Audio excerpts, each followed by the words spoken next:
আশা করি আন্তর্জাতিক অঙ্গনে বাংলাদেশের এই লেবার অ্যাক্টটি অত্যন্ত কার্যকর হবে, যদিও আমি I am not very sure যে আপনারা এই অ্যাক্টের নিচে আসেন কি না। আপনাদের ইউনিয়ন আসলে ভালো হতো। যাই হোক, সেটা একেবারে অন্য কথা। যারা নারী সাংবাদিক আছেন তারা যদিও তারা এই ইউনিয়ন, আপনাদের ইউনিয়ন আমাদের সাথে যুক্ত হয়নি, তবে অনেক দেশের মধ্যে, এশিয়ার অনেক দেশের মধ্যে বাংলাদেশ অন্যতম দেশ হবে যা আমরা আইএলও কনভেনশন 190 সাইন করেছি। এটা র্যাটিফাইড হয়ে গেছে, এটা শুধু হস্তাক্ষর বাকি আছে, যেটা আশা করি 22 তারিখে বিকেলে চিফ অ্যাডভাইজার উপস্থিতিতে আমি সাইন করব। 190 হচ্ছে কর্মক্ষেত্রে নারীদের হয়রানি এবং তাদের সাথে বৈষম্য আচরণ। আমি এই জন্য বলছি, এখানে অনেক নারী সাংবাদিকদের দেখেছি, অনেকে কমপ্লেনও করেছেন যে তাদের চাকরি ক্ষেত্রে এবং কর্মক্ষেত্রে হয়রানির শিকার হতে হয়।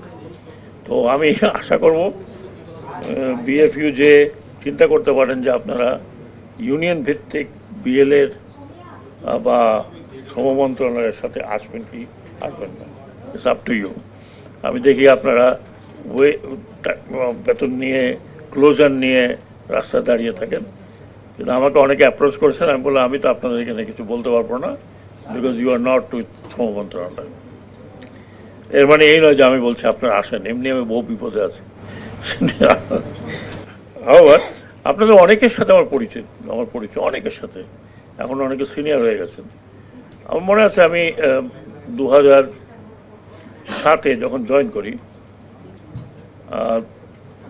তার আগেও কিছু কিছু সাংবাদিকদের সাথে আমার পরিচয় ছিল, যেহেতু আমি সিভিল সোসাইটিতে এবং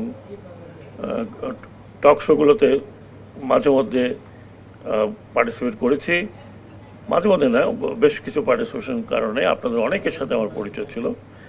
সেই সুবাদে আমি যখন 2007-এ জয়েন করি, তখন আমার কাছে এক ধরনের ফ্রি অ্যাক্সেস ছিল আপনাদের এখানে অনেকে আছেন, দুই একজন মহিলা এখন তারা দেখি না, তারা সিনিয়র হয়ে গেছেন, আর কিছু সিনিয়র এখন আছেন পুরুষ মহিলা। তখন প্রয়াত জাকের ছিল বোধহয় সভাপতি আপনাদের। তো আমার মনে আছে ওর সাথে আমি অনেক খুব ঘনিষ্ঠ ছিলাম। ও খুব পান টান খেত, হ্যাঁ। আর হ্যাঁ, আমার কাছে জর্দা টর্দা থাকলে আমাকে দিতাম যে আমি তো খাই না, তুমি খাও। তো পরে তো আল্লাহ তাকে নিয়ে গেল, because he had cancer, mouth cancer. আমি শেষ মুহূর্ত দেখতে গিয়েছিলাম। তো ওইটাও একটা লেসন যে please don't take tobacco, don't smoke much. Design, elegance, beauty, সেরা পণ্য সবার জন্য জেভিকো। আমি যখন ইলেকশন কমিশনে ছিলাম 5টি বছর প্রায়, যখনই আমি চেয়ারে বসতাম, আপনাদের সকলে কিন্তু কোনো টাইমিং ছিল না। কোনো মিটিং শেষ হলো, মিটিং শেষে আমি ঢুকতে পারতাম না, তার আগেই দেখতাম যে আমার রুমের মধ্যে সব উপস্থিত। এমনও সময় গেছে যে আমি লাঞ্চ করতেছি, বলতে হতে ভাই একটু খাইতে দাও, খাওয়ার পরে মাঝে মধ্যে এরকম হতো যে আমি রিল্যাক্স করতেছি, হয়তো উপরে শার্ট কোট পরা, বলো স্যার ওইটাতেই চলবে, আপনি তো টেবিলের পিছনে থাকবেন। তো এরকম মোটামুটি সম্পর্ক আমরা রেখেছি। কারণটা কেন ছিল? কারণটা ছিল ওই সময় আমরা ভেবেছি যে সাংবাদিকরাই ছিল আমাদের কি বলবো, কর্ণ, চক্ষু, মুখপাত্র। কারণ তখন তো আর কেউ ছিল না। আমরা তখন ব্যাপক সংস্কারের মধ্যে যাচ্ছিলাম, ইলেকশন মেথোডোলজি, ভোটার লিস্ট এবং আরপিও এবং কোড অফ কন্ডাক্ট, এবং এইগুলোকে প্রচার করার জন্য আমাদের যেটা প্রয়োজন ছিল সেটা ছিল সাংবাদিকদের সাহায্য। এবং আমি অত্যন্ত গ্রেটফুল যে ওই সময় সাংবাদিকরা যথাযথ সাহায্য করেছেন, অনেক বিতর্ক করেছেন, অনেক সমালোচনা করেছেন। আমি রাতে রাতে সমালোচনাগুলো সব নোট করতাম। পরের দিন সকালে যখন মিটিংয়ে বসতাম যে এইগুলো কথা আমি শুনেছি, তো প্রয়াত শামসুল হুদা সাহেব বলতেন, ভাই আপনি শোনেন কেন? আমি তো শুনি না। আপনাদের সামনে উনি বলছেন, আমি শুনি না, উনি সব শুনে। তো শোনার কারণ ছিল যে তখন আমরা আপনাদের কাছ থেকে ফিডব্যাকটা পেতাম, এবং আমি যেহেতু টক শোতে যেতাম, আমি গভীর রাত পর্যন্ত কিন্তু জেগে জেগে শুনতাম যে কে কী কোথায় কী বলছে। বিশেষ করে যখন আমরা প্রথম কনসেপ্ট দিলাম যে ডিজিটালি আমরা ভোটার রোল তৈরি করতে যাচ্ছি, তখন অনেকের মনে দারুণ দারুণ সন্দেহ ছিল। প্রচুর টক শো হয়েছে যে এটা ফেল করবে, আমরা ফেলড হব এই কারণে ওই কারণে। তো ধৈর্য সহকারে শুনতাম, নোট করে নিতাম যে কে কী বলছে এবং সেগুলোকে রেকটিফাই করার চেষ্টা করতাম। তো আমি যেটা বলতে চাচ্ছি যে পরবর্তী পর্যায়ে যখন আমি মোটামুটিভাবে প্রথম প্রায়ই আলোচনা করতাম, যখন আলোচনার বিষয় কিছু ছিল, মাঝে মধ্যে আমাকে বলতাম যে ভাই আজকে কিছুই নাই, বলেন আজকে কিছু একটা বলে দেন, নাহলে আমরা কি নিউজ কি দিব। তো তখন আবার একটা কিছু বলতে হতো, পুরোনো কথা নতুন কথা মিলে একটা বলতে হতো। তো যাই হোক, তারপরে আস্তে আস্তে আমাদের ইলেকশন কমিশন পুরোটাই, ইনক্লুডিং চিফ ইলেকশন কমিশনার, অত্যন্ত ওপেন ছিলেন সাংবাদিকদের সাথে। এবং আপনাদের সাথে যখন আমরা ফাইনালি বসলাম যে হাউ টু কন্ডাক্ট, কারণ আমাদের উদ্দেশ্য ছিল আমরা একটা একটা একটা স্বচ্ছ, গ্রহণযোগ্য, ফেয়ার ইলেকশনের আমরা একবারে 100% একদম অঙ্গীকারবদ্ধ ছিলাম।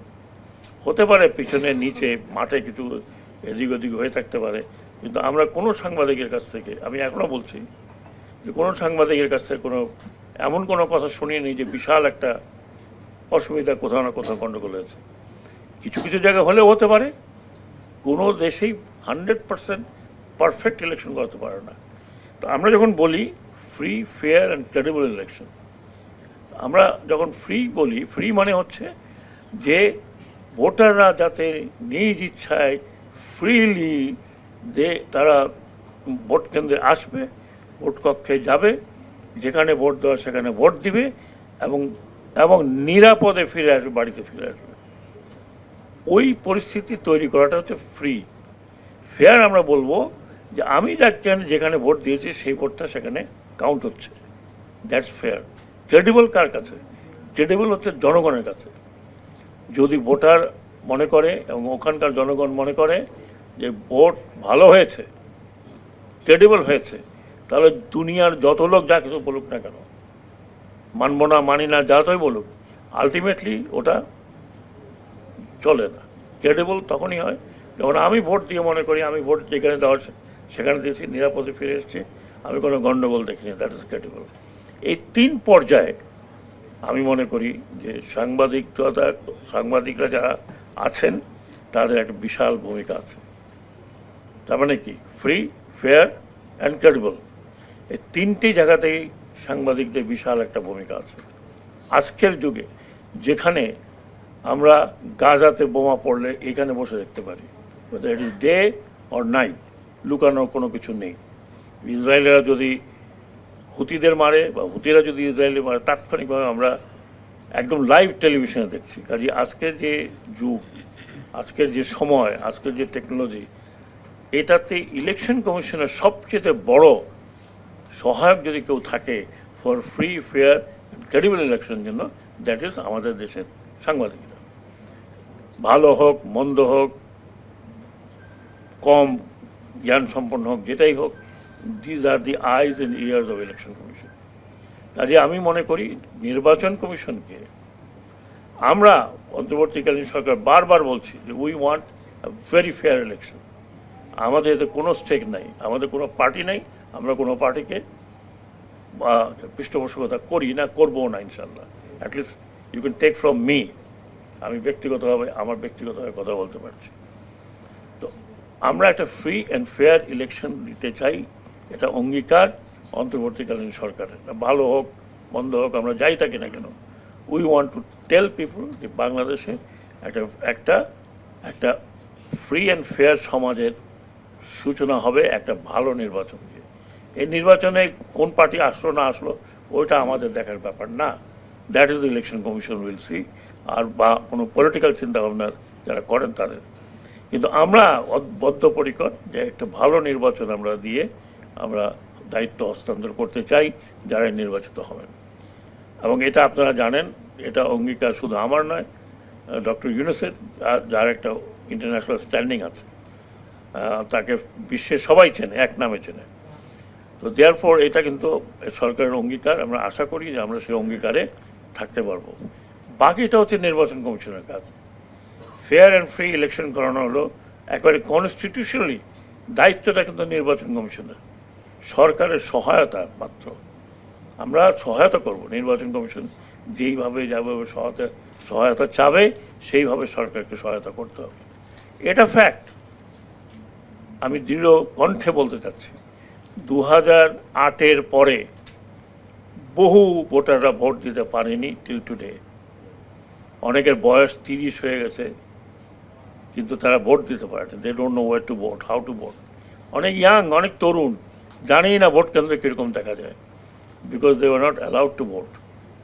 এবং এটা খুব দুঃখজনক যে আপনি মেজরিটি ভোটারদেরকে বাইরে রেখে দেশ পরিচালনার যে ব্যবস্থা করেছেন, এবং সেখানে আমরা মোরলেস সবাই সহযোগিতা করেছি। শুধু সরকারের দৌড় দিয়ে, ওই সময় সরকারের দৌড় দিতে হবে না, আমরা সবাই এই দিকে ওইদিকে কথা বলেছি। আমার মনে আছে, আমি 2024-এর ইলেকশন আগে একটা সেমিনার হয়েছিল, সেখানে বলেছিলাম, আপনারা খুঁজে দেখতে পারেন ইউটিউবে, আমি বলেছিলাম এবার ইলেকশনে যারা দাঁড়াবে তারা আমছালা দুটোই যাওয়ার সম্বন্ধ এই আর সংশয় আছে। দেখবেন আমছালা লেখেন, চলে আসবে ইউটিউবে। আমি বলেছি এটা, যারা যারা ওখানে ছিলেন হয়তো মনে থাকতে পারে, এবং গেছে, কিন্তু আমও গেছে, ছাড়াও গেছে। আমাদের অনেক বন্ধু বান্ধবের এখন আম ছাড়া চলে গেছে। তো যাই হোক, আমি আশা করব যে আগামী নির্বাচন যেরকম সরকার যেরকম চাচ্ছে, নির্বাচন কমিশনও সেরকম চাচ্ছে। আমি নির্বাচন কমিশনের উপরে সম্পূর্ণ আস্থা রাখতে চাই, টিল দে ফেল। এই পর্যন্ত আমি আস্থা রাখতে চাই, আমরা সরকার আস্থা রাখছি নির্বাচন কমিশনের উপরে। আপনারা যে সমস্যাগুলো তুলেছেন, এই সমস্যাগুলো আমি শুনলাম কিছু কিছু, আমার জবাব দেওয়ার যাতে ইলেকশন কমিশন শুড রিপ্লাই। কিন্তু আমি আমার ব্যক্তিগত মতামত, যেহেতু আমি নির্বাচন কমিশনে ছিলাম একটানা 5টি বছর, এবং এই পুরো সংস্কারের মধ্যে আমি ছিলাম, আমি ওয়ান অফ দি মেম্বার। এবং আপনারা জানেন যে ওই সময় আমূল পরিবর্তন হয়েছিল।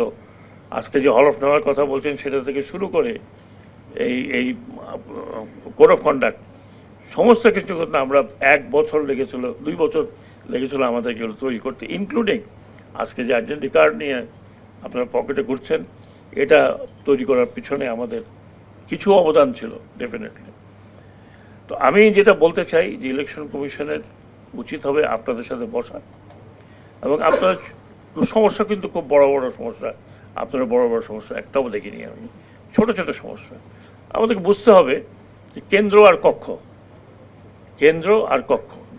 যখন আমি অ্যাক্রিডিটেশন দিচ্ছি একটা, আমি এটা কিন্তু আমার ব্যক্তিগত মতামত, কোনো সরকারি মতামত নয়, দয়া করে এটাকে সরকারি হেডিং বানাবেন না, এটা আমার একদম ব্যক্তিগত মতামত। যেহেতু আমি এদেশে নির্বাচন কমিশনেই ছিলাম না, আমি first I have done my PhD on election, on electoral issue, এবং আমার বই পড়ে দেখবেন, বই আছে বাজারে। সেই অভিজ্ঞতা থেকে আমি বলছি যে ইলেকশন কমিশন যদি একটা ফ্রি ফেয়ার ইলেকশন করাতে চায়, they have to take your help. যেখানে যতটুকু উদার করা যায়, your presence that must be there. যেমন আমি অ্যাক্রিডিটেশন দিচ্ছি, আমি এটা কিন্তু আবার বলছি, প্লিজ, এটা আমার ব্যক্তিগত মতামত, আমি ইলেকশন কমিশনকে সবক দেওয়ার পর্যায়ে নাই। আমার অভিজ্ঞতা যেটা বলে, আমি যখন আপনাদেরকে অ্যাক্রিডিটেশন দিচ্ছি থ্রু আপনাদের হয় আপনাদের ইউনিয়ন অথবা আপনাদের পত্রিকা, এবং আমার মনে আছে এটা নিয়ে কথা বলতে হবে যে মফস্বলে কী হবে। এখানে পত্রিকা হেড অফিস থেকে যদি অ্যাক্রিডিটেশন দেয়, তাহলে মফস্বলের অ্যাক্রিডিটেশনটা কী হবে।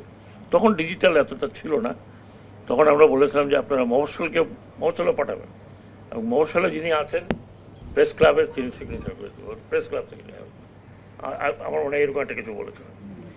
কাজে অ্যাক্রিডিটেশন দেওয়ার পরে আপনি ভোট কেন্দ্র, আমি আবার বলছি, ভোট কেন্দ্র এক জিনিস, ভোট কক্ষ আরেক জিনিস। ভোট কেন্দ্রে প্রবেশের কোনো বাধা থাকা উচিত নয়। ভোট কেন্দ্রে আপনারা কতক্ষণ থাকবেন সেটাও বেঁধে দেওয়া উচিত নয়, কারণ ভোট কেন্দ্রে বোঝা যায় যে ইলেকশনটি কেমন হচ্ছে বা ভোট নেওয়াটা কেমন হচ্ছে। ভোট কক্ষে যেতে হয় না, যদি ভোট কেন্দ্রকে আপনারা প্রপারলি কভার করেন তাহলে হতে পারে। আমি বলেছিলাম, জানি না ইলেকশন কমিশন এটা করছে কিনা, পরে গত ইলেকশন কমিশন চেষ্টা করেছিল, every 1 hour there should be a briefing by the presiding officer, কত ভোট হয়েছে, কত পার্সেন্ট ভোট পড়েছে এবং কোনো সমস্যা আছে কিনা। এটা প্রিজাইডিং অফিসারের দায়িত্ব হওয়া উচিত। প্রিজাইডিং অফিসারকে ডেকে এনে ভাই আপনি এদিকে আসেন, ওটা হয় না। Presiding officer must tell to the public through media যে প্রতি ঘন্টায়, যে 1 ঘন্টা এতটা ভোট পড়েছে, এত পার্সেন্ট পড়েছে এবং কোনো সমস্যা হয়নি।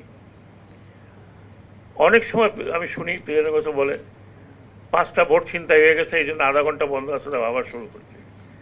আরে ভাই, দুধের মধ্যে একবার চোনা পড়লে কি ওটা কি আপনি সে চোনা উঠে আবার দুধ বিক্রি করতে পারবেন?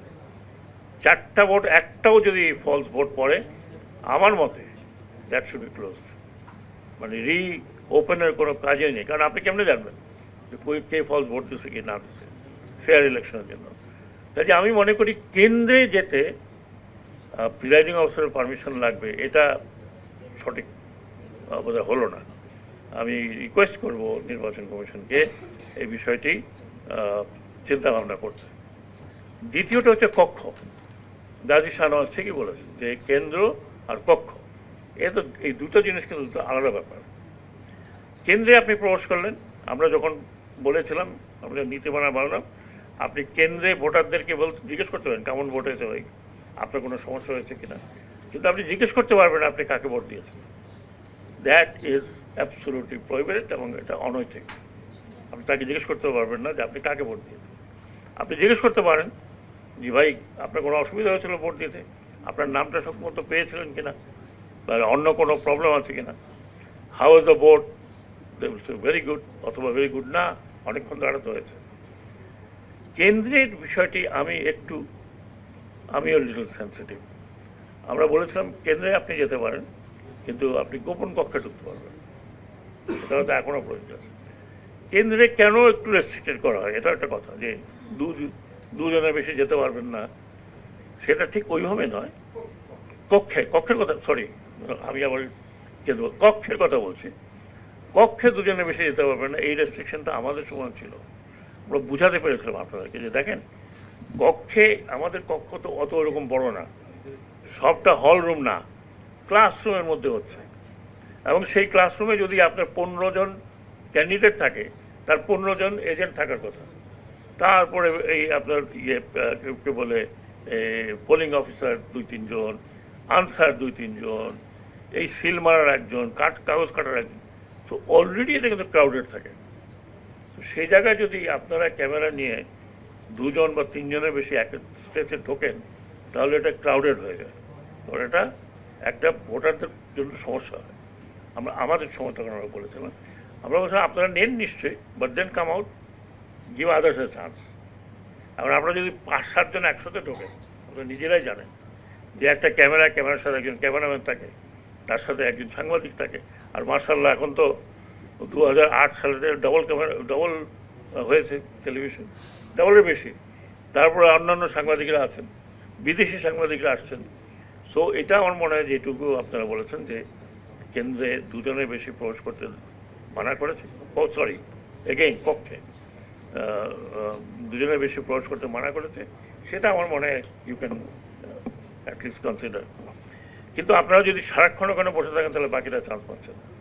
সো প্লিজ, আপনি কেন্দ্রে কী দেখবেন? আপনি কেন্দ্রে দেখবেন যে সিস্টেমেটিক্যালি কাজটা হচ্ছে কিনা, নাকি কেউ শর্টকাট মারতেছে, এগুলো করতেছে কক্ষে। আমি তো নিজেই কনফিউজ হয়ে যাচ্ছি চর্চা না থাকার কারণ রেখে। তো কক্ষে তো আপনাদের ওইটাই দেখবেন যে ভোটারটা ঠিকমতো সে আইডেন্টিফাই করতে পারছে কিনা, প্রপার ভোট দিতে যাচ্ছে কিনা, what is the conduct of other people. আরেকটি জিনিস আমি যেটা বলি সেটা হচ্ছে যে তাৎক্ষণিকভাবে আপনারা যেটা লাইভ করেন, সেটা ব্যাপারে আপনারা কিন্তু একটু সতর্ক থাকতে হবে। আমরা বলি সবসময় যে লাইভ টেলিকাস্ট আই লাইক, কারণ আমার মনে আছে আমরা লাইভ টেলিকাস্ট দেখছি এবং সাথে সাথে কিছু অ্যাকশন নিচ্ছি, অমুক জায়গায় এই জিনিসটা দেখা যাচ্ছে, প্লিজ টেলিফোন করে রিটার্নিং অফিসারকে that you go and find out, বা ডিস্ট্রিক্ট রিটার্নিং অফিসারকে। এটা কিন্তু খুব সহায়ক।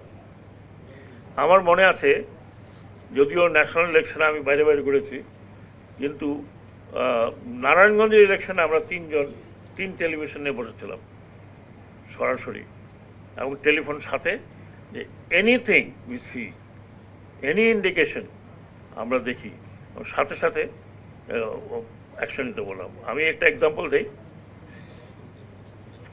নারায়ণগঞ্জ ইলেকশনটা আসছে, because that was very critical for us, city corporation, very critical. আপনাদের মনে আছে, এটা নিয়ে আমাদের সাথে তৎকালীন সরকারের একরকম মানে যুদ্ধ লেগেছিল। একজন মন্ত্রী তো বলে দিয়েছেন যে আমরা নাকি রিভোল্ট করেছি। তো যাই হোক, যেটা বলছি এই কারণে, সকালবেলা আমার কাছে রিং আসলো যে তুলারাম কলেজ, সরকারি তুলারাম কলেজ, এবং তোলারাম কলেজ, এবং তোলারাম কলেজকে সার্কেল করা হয়েছিল সম্ভাব্য কোন কোন জায়গায় ক্যাপচার হতে পারে। তোলারাম এবং বন্দরে একটা, আমার নাম মনে নাই, একটা চৌহদ্দির মধ্যে 6টা সেন্টার, ওই একটা ক্যাপচার হওয়ার সম্ভাবনা ছিল, আরও কয়েকটা জায়গা। আমাকে সকালবেলা ফোন করলেন একজন সাংবাদিক, মানে ইলেকশন কমিশন বিট করতেন, চ্যানেল আই এর একজন সাংবাদিক। চ্যানেল আই আছে এখানে? ডেফিনেটলি আছে। আমাকে বললেন যে একজন ক্যান্ডিডেট, তার কোনো এজেন্ট নাই, তার কোনো এজেন্টকে দেখা যাচ্ছে না। তো সাথে সাথে আমাদের একটু গল্প করছি, ভাই একটু মনে কিছু করেন, একটু সময় নিচ্ছি। সাথে সাথে, না এগুলো আমি বলছি এই কারণে যে আপনারা কতখানি সহায়ক ওই সময় ছিলেন সেটা। আমি সাথে সাথে প্রিজাইডিং, আমার রিটার্নিং অফিসার ছিলেন বিশ্বাস, লুৎফর রহমান বিশ্বাসকে আমি ফোন করলাম যে বিশ্বাস সাহেব, আপনি তাড়াতাড়ি যান, তোলারাম কলেজে দেখেন অমুক প্রার্থীর কোনো এজেন্ট নাই। কেন নাই? অনেক সময় আমরা জানি যে এজেন্টকে ঢুকতে দেয় না, বের করে দেয়। তো বিশ্বাস সাহেব গেলেন, প্রায় আধা ঘন্টা পরে উনি ফিরে আসছেন, আসে বললেন, স্যার ঠিকই ওখানে কোনো আলাদা ক্যান্ডিডেট নাই। আমি প্রার্থীকে জিজ্ঞেস করেছি আপনার তোলারাম কলেজের ক্যান্ডিডেট, এজেন্ট কোথায়? উনি বলেছেন আমি কোনো এজেন্ট দেই নাই, টেকনিক্যাল কারণে এজেন্ট দেই নাই, আর আমার এজেন্ট দিলে আমার এজেন্টকে মারধর করে বাইর করে দেবে। আমি আমার যে কাউন্সিলররা যারা যাচ্ছেন, ওই কাউন্সিলরদের এজেন্টকে আমার এজেন্ট বানিয়েছি, কিন্তু আমার এজেন্টের কোনো নাম নাই। এগুলো হচ্ছে কৌশল। তখন বিশ্বাস বললেন, স্যার এই তো এই অবস্থা। আমি ঠিক আছে, উনি যখন বলছেন দেন ইটস ওকে। তার মানে কি? আমি কেন বললাম কথা, আমি যদি না জানতাম এটা, আমি যদি না জানতাম আর ভেরিফাই না করতাম, হয়তো আপনারাও একটা ভুল করতেন যে অমুকের এজেন্ট দেওয়া হয় নাই, এজেন্টকে বের করে দেওয়া হয়েছে।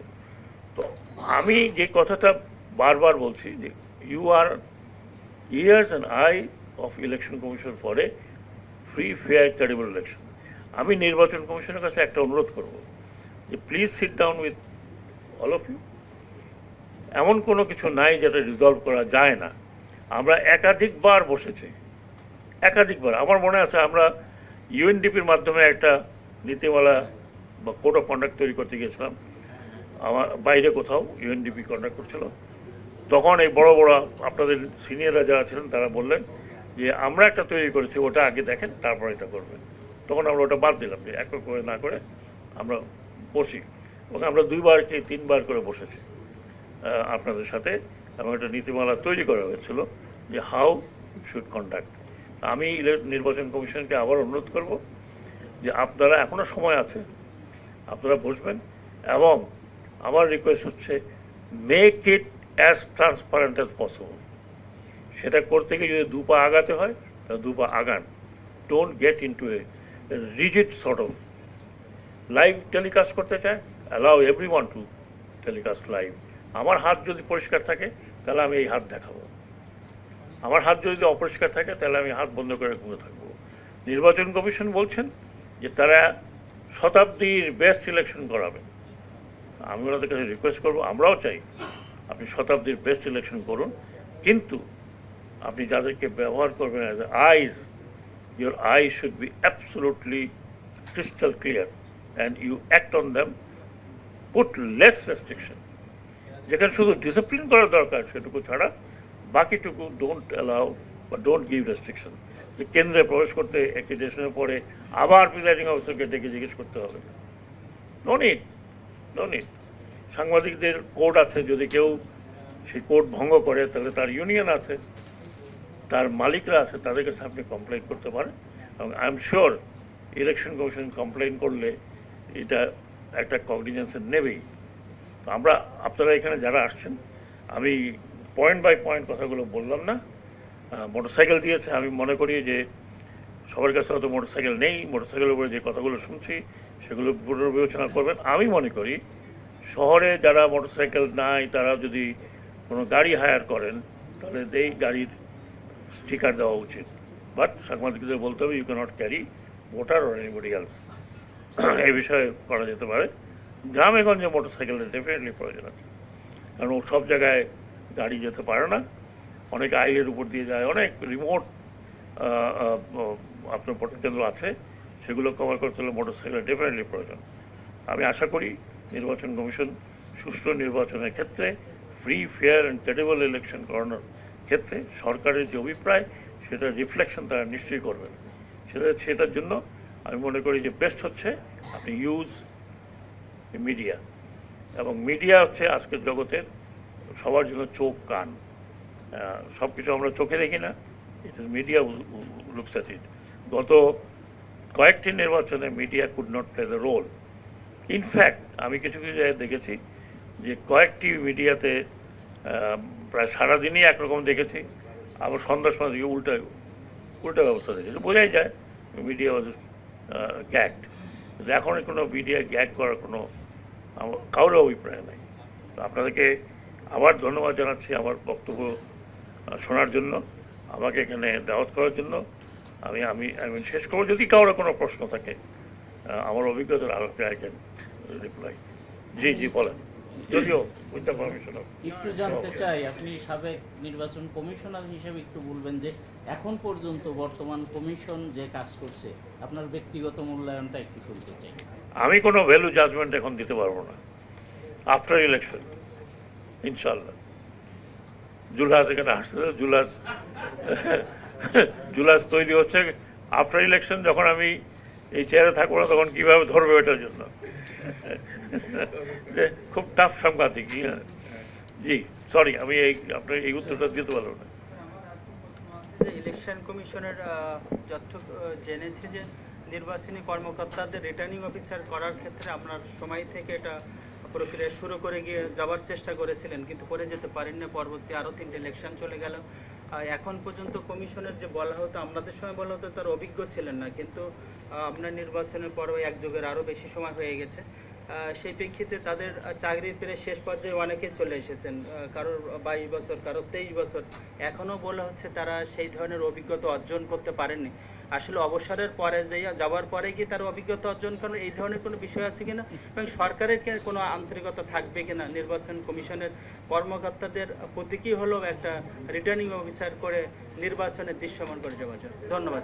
গাজী শাহনওয়াজ, এটা আমরা এই আমাদের সময় থেকে শুরু করেছিলাম। If you remember, first time আমরা স্থানীয় নির্বাচনে দেওয়া শুরু করেছিলাম।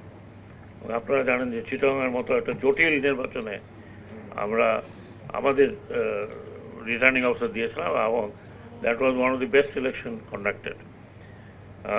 আমার মতে, আমার ব্যক্তিগত মত, আরপিওতে যেটা লেখা আছে সেটা লেখা আছে এক বা একাধিক কনস্টিটিউয়েন্সির জন্য একজন রিটার্নিং অফিসার মনোনীত হবেন।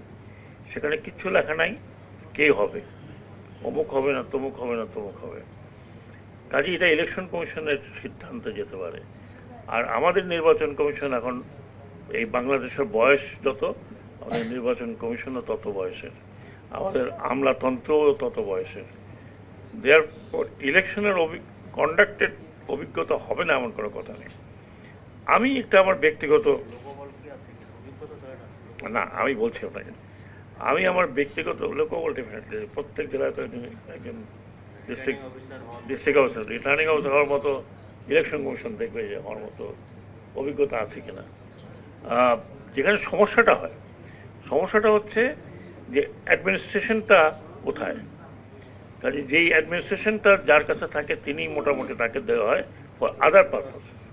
বাট যদি আমি মনে করি যে বড় বড় ডিস্ট্রিক্ট যেগুলো অনেক বড় ডিস্ট্রিক্ট যেখানে 13টা 14টা করে কনস্টিটিউয়েন্সি, সেখানে কিছু কনস্টিটিউয়েন্সি ভাগ করে দিয়ে দেওয়া যেতে পারে ফর ইজ অফ অ্যাডমিনিস্ট্রেশন।